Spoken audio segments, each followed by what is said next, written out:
자, 지난주부터 예수님의 이제 자기소개서라고 하는 큰 제목으로 3회 분량으로 이제 설교를 진행하고 있습니다. 예수님께서 길, 진리, 생명으로 자신을 이제 표현하신 요한복음 14장 6절, 방금 읽으신 14장 6절 말씀 중에서 이제 길과 진리와 생명이라는 이제 주제로, 소주제로 이제 설교를 하고 있죠. 지난주 예수님께서 길이시다 라는 말씀을 나눴고, 그러면 오늘은 뭡니까? 예수님은 진리시다. 진리시다.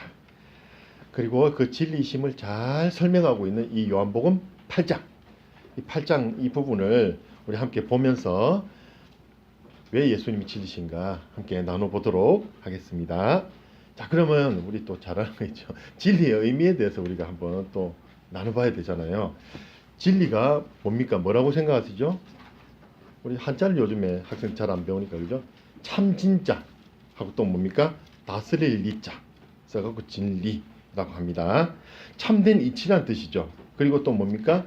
언제나 어디서나 누구든지 인정할 수 있는 보편타당한 어떤 인식, 보편타당한 뭐 지식, 뭐 이런 말이겠죠, 그죠? 그게 진리라고 합니다.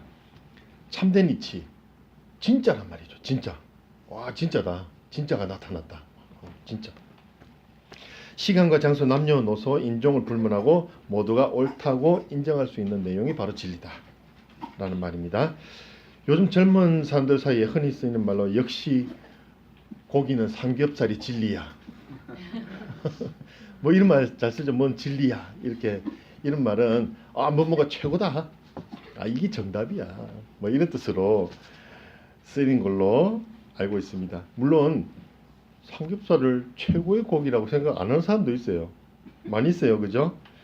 그렇지만 삼겹살이 진리라고 말하는 사람은 삼겹살이 정말 맛있기 때문에 이 삼겹살을 싫어하는 사람이 오히려 이해를 못 하겠다. 이런 뉘앙스로 이제 진리다. 이게 진리다라고 주장을 하는 거죠. 마찬가지로 지금 제가 입고 있는 양말, 오늘 막 사모님, 목사님 환하고 막 멋있다고 하시는데, 사실 이게 지금은 어떻게 보면 약간 촌스러울 수 있어요. 이 은갈치 색이. 근데 옛날에 한 10년 전만 해도 이 색이 진리였어요.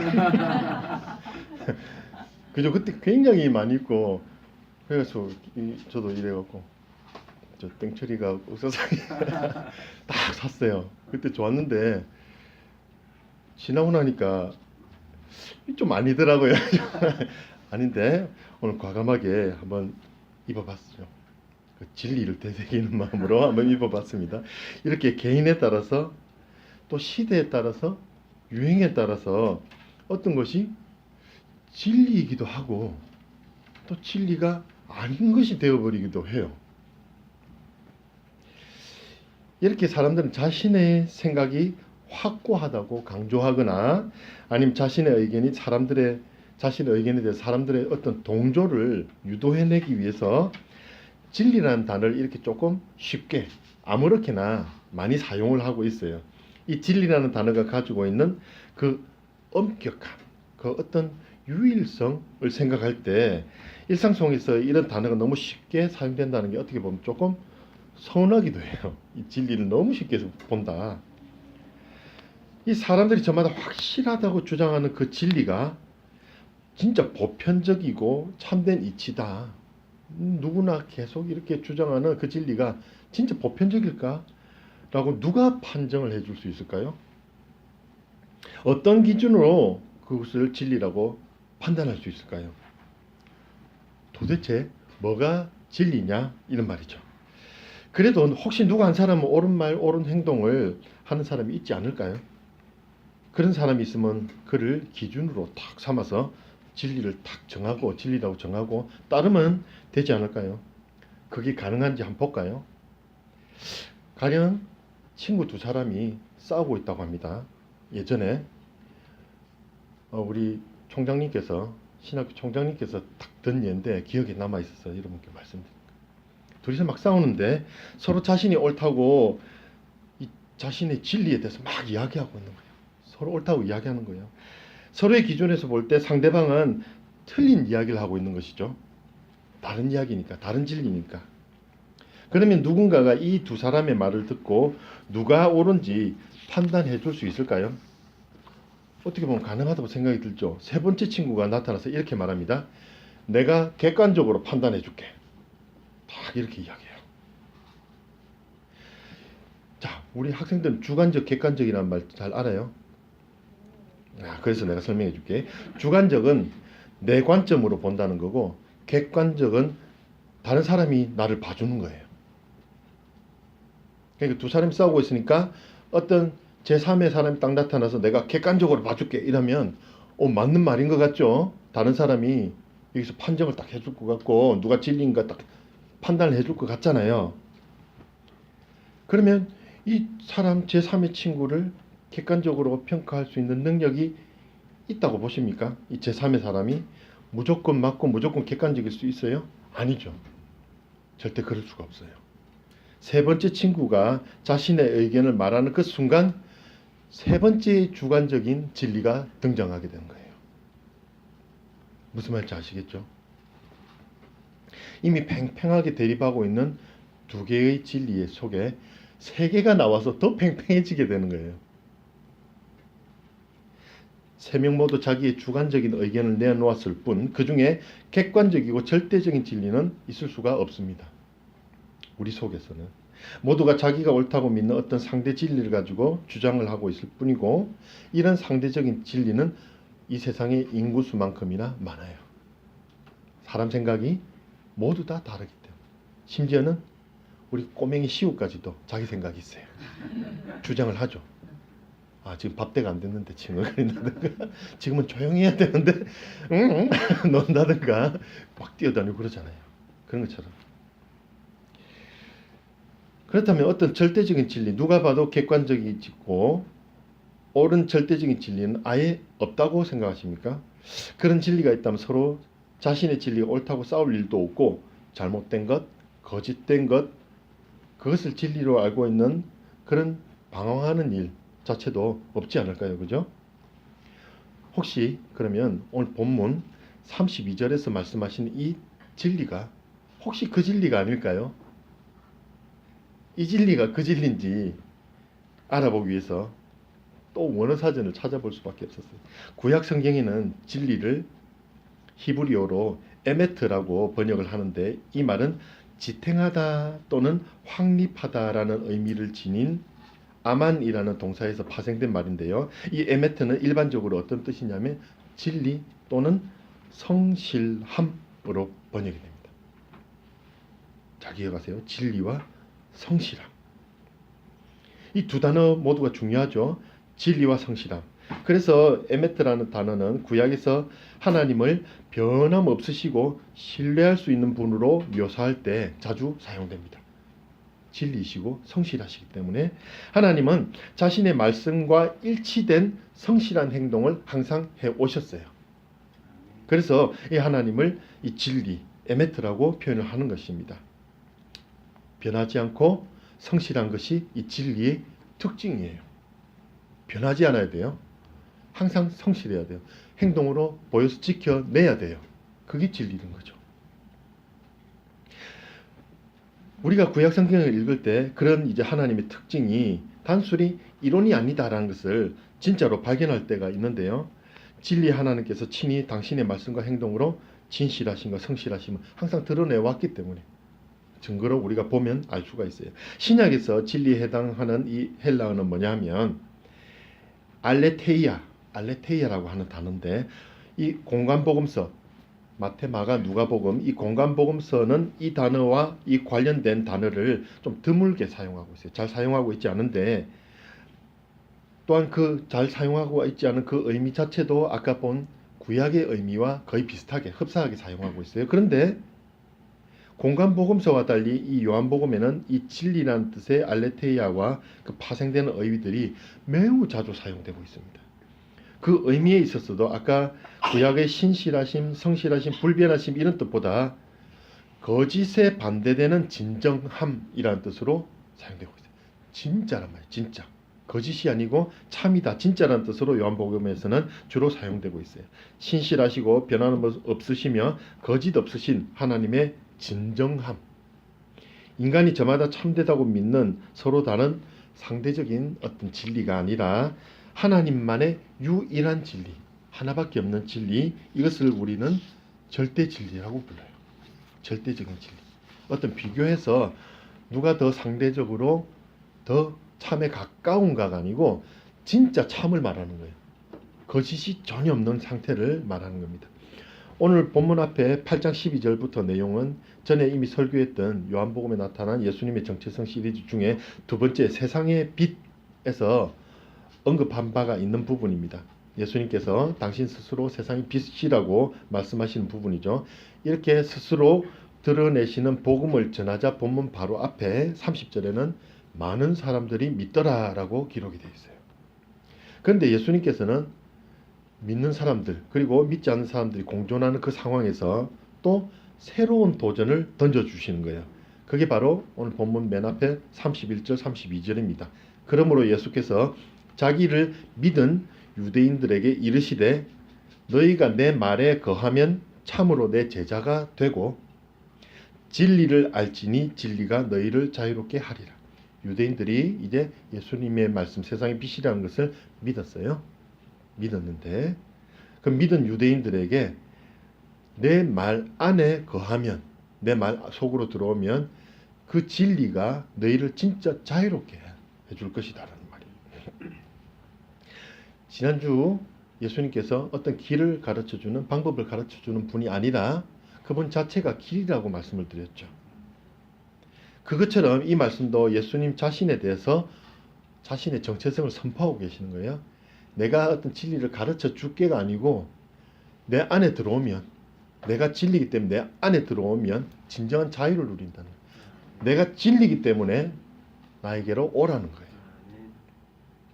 예수님은 너희가 참 제자가 되려면 그 진리 안에 거하라.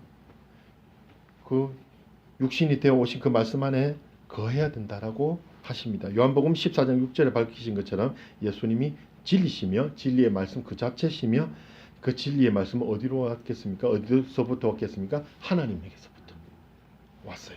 그래서 요한복음 17장 8절 그 뒷부분에 뒤편에 17장 8절에 이렇게 말씀하십니다. 나는 아버지께서 내게 주신 말씀들을 그들에게 주었사오며 기도를 하시면서 아버지께서 주신 말씀 그들에게 주었사오며 그들은 이것을 받고 이 진리를 받고 내가 아버지께로부터 나온 줄 참으로 아오며 예수 그리스도가 진리시고 하나님의 아들 즉 하나님이신 것이 그들이 이 진리에 속하게 탁 되는 순간 깨닫게 되었다는 거예요. 정말 참 하나님이구나. 그러니까 진리가 오시니까 그 진리를 깨닫는 거예요. 그죠? 아버지께서 나를 보내신 줄도 믿어 싸움나이다. 이 복음을 접하게 되는 것이 진리가 그 사람을 인격적으로 만나고 포용을 해야만 감싸 안아야만 진리 속에 그 사람이 들어가야만 이 복음이 받아들여진다는 거예요. 세상 사람들은 진리를 만나도 알 수가 없는 것이 하나님이 보내신 그 진리를 안에 들어와야 되는 거예요. 하나님 아버지의 말씀 예수 그리스도를 통해서 구원하겠다는 말씀 그 말씀이 이제 복음이잖아요. 그죠? 이 복음의 말씀이 예수 그리스도를 진정으로 하나님으로 깨닫게 한다. 그리고 좀 앞뒤가 어떻게 보면 누가 먼저인지 누가 뒤인지 잘 헷갈릴 정도로 이건 동시적으로 막 일어나는 거예요. 진리인지 깨닫는 것이 먼저인지 아니면 그 진리가 오시는 것이 먼저인지. 그래서 우리가 알 수 없는 그런 아주 심오한 복음에는 그런 심오한 진리가 있어요. 그래서 하나님께서 우리를 예정하신 바대로 예수 그리스도께서 찾아오시면 우리가 그 복음을 예수 그리스도가 그 말씀하시는 그분이 맞구나라고 받아들여지는 거죠. 그리고 이 말씀을 받아들여지고 지키게 되는 것이 중요한 결과를 가져오게 됩니다. 같은 8장에 51절에 보니까 진실로 진실로 너희에게 이르노니 사람이 내 말을 지키면 영원히 죽음을 보지 아니하리라. 예수님 자신께서 하나님으로부터 하나님의 아들이기 때문에 그의 말씀 안에 거하는 것 그것은 하나님 안에 거하는 자들이 되는 것이고 하나님 백성이 되는 것이고 하나님과 함께 영원한 생명을 얻게 되는 그러니까 구원을 받게 되는 거예요. 그러니까 복음의 어떤 결과를 말해주는 거예요. 하나님의 백성이 된다. 영원히 죽음을 보지 아니한다. 라는 것이죠. 따라서 예수님께서 진리를 알지니 진리가 너희를 자유롭게 하리라 라고 하신 말씀 속에서 이 자유롭게 하는 진리가 예수님을 알고 믿고 따를 수 있게 만들어주고 또한 영원한 생명까지도 주시는 게 이 자유케 되는 진리예요. 이 진리는 하나의 어떤 추상명사, 우리가 알고 있듯이 진리란 물건이 아니잖아요. 바른 것, 바른 이치라고 하는 어떤 추상명사로서 참된 이치, 진리가 아니라 예수님이 누구신가를 알게 해주는 거예요. 확 안 와닿지만 이 참된 것 자체가 하나의 인격체란 말이에요. 우리와 같은 하나의 존재하는 실체란 말이에요. 그분은 하나님으로부터 나온 하나님의 진리를 우리가 믿고 깨닫고 따를 수 있도록 인도하는 분이실 뿐만 아니라 그분 자체가 진리라는 말이에요. 그분 자체가 우리가 따를 수 있게 만드는 그 방법, 길이시고 진리고 구원하게 하는 그 보증이 되고 자유롭게 하시는 그 진리란 말이죠. 그래서 어떤 이런 추상적인 개념이 이 실제적인 꼬집어지고 만져지는 어떤 개념이라는 게 쉽게 여러분 와닿지가 않잖아요. 한 예로 이 말씀이 육신이 되어 오셨다 라는 말에서 우리가 이미 이해 범위를 이미 벗어났어요. 글인데 어떤 내용인데 이게 어떻게 말씀으로 오시냐 말이죠. 그죠? 그 말씀은 또 진리라죠. 말씀이 육신이 돼서 예수님으로 오시고 그 말씀은 진리라니까 예수님은 뭐죠? 삼단농부 예수님이 그래서 진리예요. 우리 이미 이해 범위를 이미 벗어났지만 그래서 우리가 뭐 해야 된다? 믿어야 되는 부분이에요.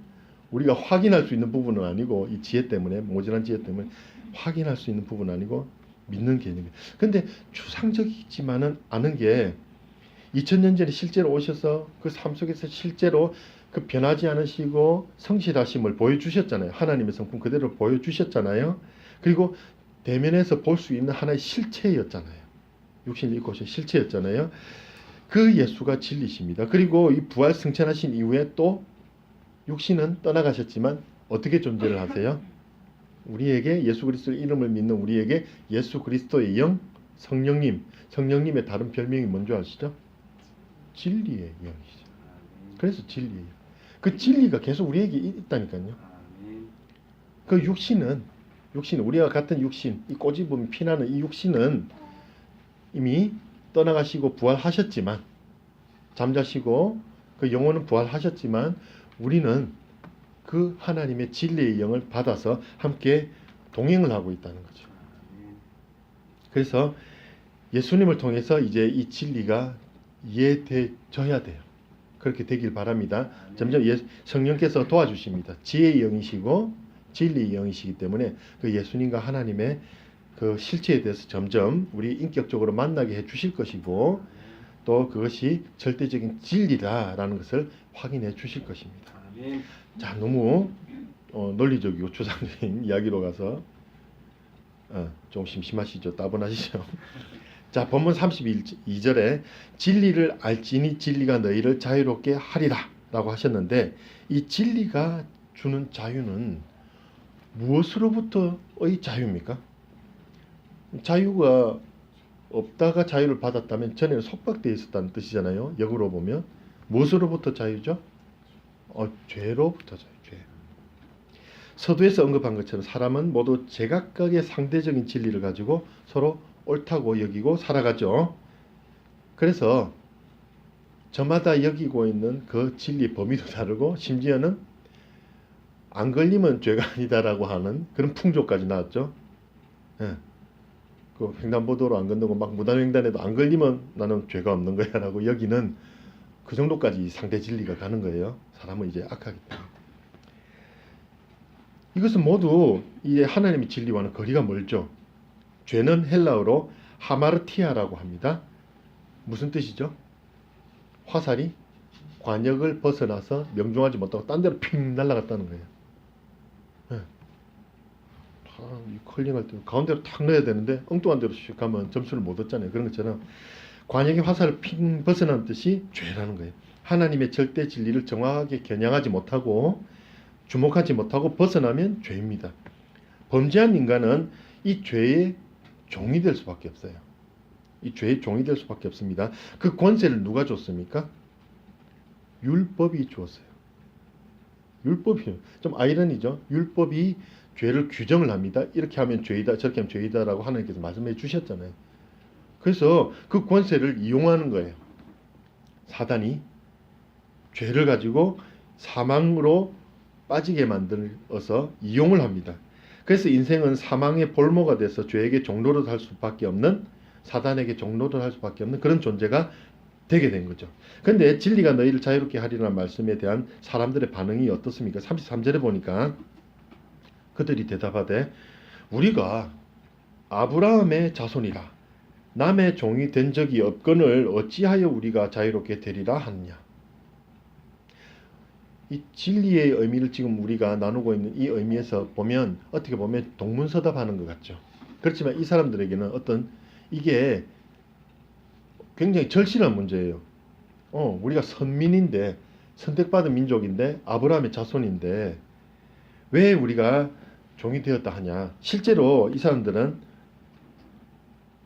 이미 애굽 그리고 아수르, 바벨론, 바사, 헬라 뭐 이렇게 계속 침략을 받고 종이 된 적이 있죠. 실제로 종이 되었어요. 속국이 되었어요. 우리가 일제에 옛날에 이제 속국이 되었듯이. 그런데 이 사람이 내가 종이 되지 않았다는 것은, 된 적이 없다는 것은 이 남 침략 당해서 이렇게 종이 되었다는 뜻이 아니고 하나님의 율법을 가지고 우리가 아브라함으로부터 모세의 율법을 이렇게 아브라함의 후손이 모세의 율법을 받아서 지키고 살고 있는 하나님의 자손인데 우리가 무슨 종이 되었다고 하느냐. 우리 신앙적으로 종된 적 없다. 우리 말씀 잘 지키는데 무슨 종이냐 라고 하는 거죠. 근데 참 아이러니합니다. 유대인들이 아브라함의 자손인 것 때문에 종이 되었으니까 말입니다. 그 율법 때문에 종이 되었는 거죠. 율법 때문에 자기들은 선민이라 생각하고 종이 아니라고 생각하는데 사실 사단은 이 율법으로 그들을 죄인으로 규정을 시켜버리고 사망으로 인도하게 되었기 때문에 말입니다. 34절에 예수님 말씀처럼 죄를 범하는 자마다 죄의 종이라 라고 하심처럼 인간은 아무리 선을 추구해도 아담의 범죄 이후에 선을 행한 능력을 상실했기 때문에 이 죄를 저지를 수밖에 없습니다. 범죄하지 않는 자는 세상에 하나도 없습니다. 그러므로 모든 사람이 죄의 종이 돼서 평생을 종노릇하다가 영원한 사망에 들어가게 되는 것입니다. 그러면 어떻게 하면 될까요? 이 말씀에 거하면 되죠. 이 진리에 거하면 됩니다. 처음에 제가 이미 정답부터 드렸잖아요. 그러면 주님의 참 제자가 됩니다. 아까 이 유대인들이 막 믿었다고 하는데 그 믿음이 과연 무엇일까요? 그죠? 그냥 좋은 말씀으로 진짜 복음을 받아들였는지. 정말로 우리가 참 제자가 되는 것은 그 진리 안에 완전히 들어가는 거예요. 복음을 완전히 마음속에 정말로 받아들이는 거죠. 참으로 믿고. 그래서 종된 자들이 결박을 풀고 그 진리로 인해서 자유롭게 되어지는 거예요. 이 본문 몇 절 뒤에 38절에 보니까 예수님이 말씀하시는 내 아버지의 자손. 여러분 내 아버지의 자손이 되겠습니까? 아니면 유대인들이 자랑스럽게 여기는 아브라함의 자손이 되시겠습니까? 그들은 아무리 혈통적으로 아브라함의 자손 유대인이라 하더라도 예수님께서 내 말이 너희 안에 있을 곳이 없으므로 라고 하신 대로 진리 밖에 있기 때문에 그들은 예수님을 배척하고 죽이려고까지 합니다. 그 유대인들이. 그들은 결국 그러면 하나님의 보증을 받을 수가 없어요. 하나님께 속한 자는 하나님의 말씀을 듣나니 너희가 듣지 아니함은 하나님께 속하지 아니하였습니다. 말을 듣지 않고 그 진리에 속하기를 원하지 않으면 어떻게 된다고요? 스스로 하나님의 제자가 아니고 그 안에 속하지 못하는 것을 스스로 입증할 수밖에 없기 때문입니다. 이 하나님의 말씀을 거역하는 유대인들은 아브라함의 자녀라 주장하지만 실은 그들은 다른 근원을 가지고 있어요. 다른 자손의 근원을 가지고 있어요. 누구냐면 8장 44절에 예수님은 이것을 거짓의 아비, 마귀다 라고 합니다. 이 마귀는 거짓을 말할 때마다 자기 것으로 말하는 자입니다. 그것이 뭡니까? 자기 것으로 말하는 게 아까 말한 상대 진리예요. 내 것으로 말하는 게 상대 진리. 그것이 바로 거짓의 아비 마귀입니다. 그에게 속한 것은 상대 진리이기 때문에 전부 거짓이에요. 세상 모든 거짓의 근본이 바로 이 마귀에서 온 거예요. 우리가 주장하는 모든 상대 진리가 마귀에서 온 것입니다. 마귀는 거짓의 아비이니만큼 거짓을 정말로 즐기는 거예요. 하는 것마다 전부 거짓말이에요. 그리고 오히려 그 절대 진리, 유일한 예수 그리스도의 그 진리 앞에서는 굉장히 불편해요. 그리고 예수 그리스도의 이름으로 떠나가라 이러면 꼼짝을 못하는 거죠. 그 진리 앞에서는, 그 말씀 앞에서는, 그 믿고 있는 그 확고한 믿음 앞에서는 꼼짝을 못하는 거예요. 진리가 그 거짓된 마귀의 속성을 폭로하기 때문에 숨을 곳이 없는 거예요. 다 도망갑니다. 죄의 종, 죄를 최고로 무기를 라고 생각하는 마귀에 의해서 속은 그 마귀의 종들 또한 이 마귀와 동일한 의식 구조를 가지고 있어요. 이 진리를 막 배척합니다. 자기 상대 진리를 가지고 있는 사람, 에이 뭐 기독교 그렇게 뭐 고리 타분해 따분해, 왜 그래, 너 고집이 세, 너네들은 뭐 너것만 최고라고 해, 배척을 하는 거예요. 왜? 이 길도 있고 저 길도 있고 니도 맞고 내도 막 상대 진리가 많잖아. 왜 그래? 심지어는 우리 기독교 안에도 그렇게 그런 인식들이 들어와 있다고 말씀을 드렸죠. 이 길도 되고 저 길도 있잖아. 하나님께 가는 길 많아. 아니에요. 유일한 진리, 유일한 길, 예수 그리스도밖에 없어요. 아멘.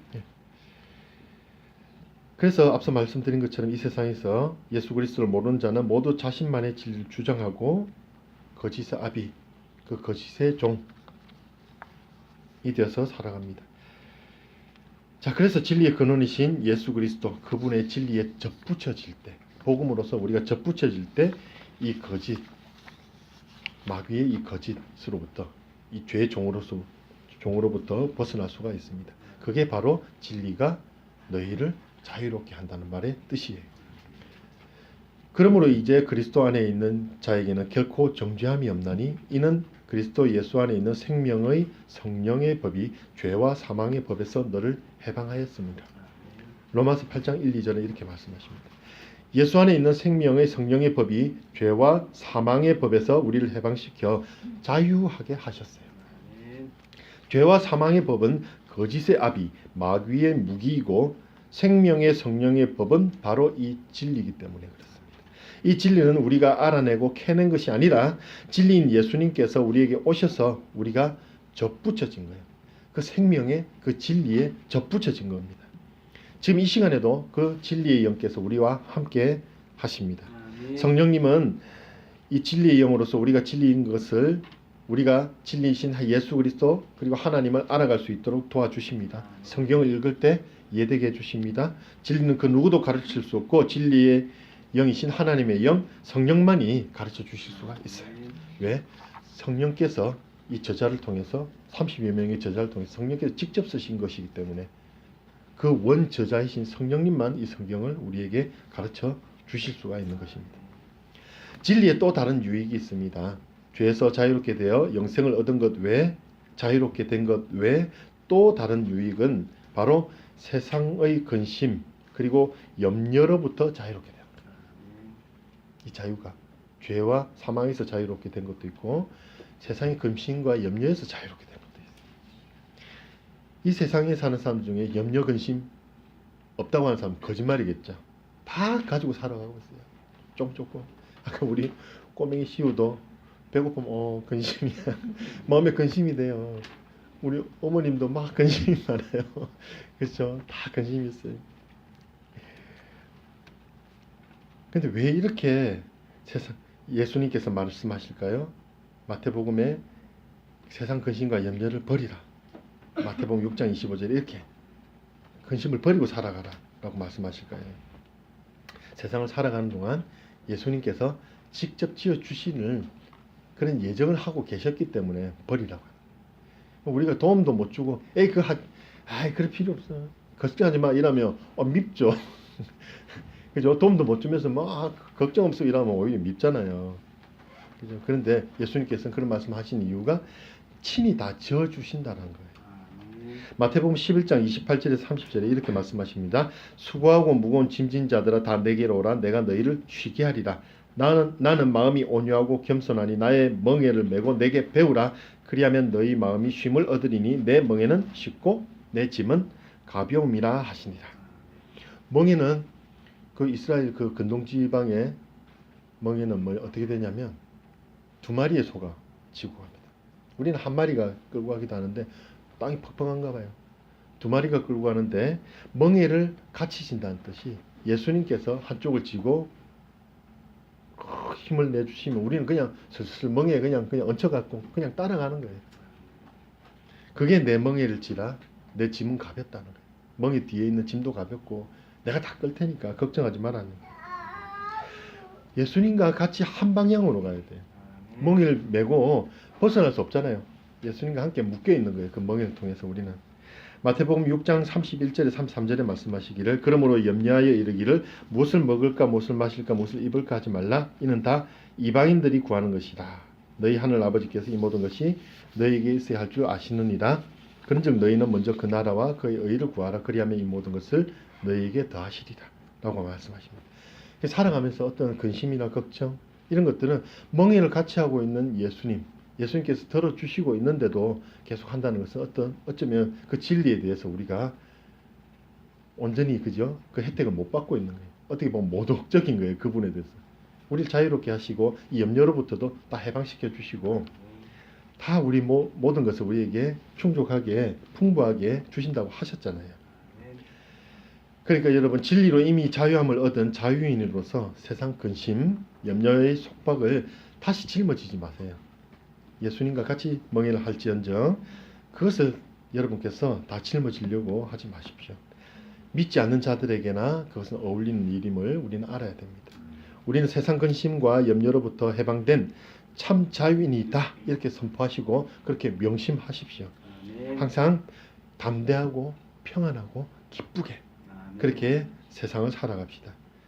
여러분 사람은 누구나 죄의 종이 될 수밖에 없는 인생이었어요. 그렇지만 예수를 믿는 자들은 예수님의 종이 되었습니다. 그래서 우리는 예수님을 주인님이라고 부르는 것이죠. 진리와 반대되는 거짓의 아비는 죄를 통해서 우리를 죄인으로 만드는 데 성공을 했어요. 반쪽의 성공이죠. 죄는 필경으로 사망에 이르게 만들었어요. 그렇지만 이 진리이신 예수님은 오히려 그 죄를 파시고 쫓아내시고 우리를 생명으로 인도하십니다. 성경은 예수님의 종된 자들을 자유하도록 부르심을 받은 자들을 이렇게 말하고 있어요. 따라서 우리 믿는 자들은 우리를 부르신 주님의 뜻을 따라서 함께 나아가고 마귀의 거짓된 이 상대 진리에 의지해서 다시 자신을 죄에 복종케 만들어서는 안 됩니다. 진리신 예수님 안에서 자유함을 얻은 우리 성도 여러분, 그 자유로 육체의 기회를 삼아 죄의 종로로 하지 말고 사랑으로 우리 서로 종로로 하세요. 그리고 세상 근심과 염려로부터 벗어나시고 희락과 평강과 기쁨을 함께 누리시기를 우리 주 예수 그리스도의 이름으로 축원을 드립니다. 아멘.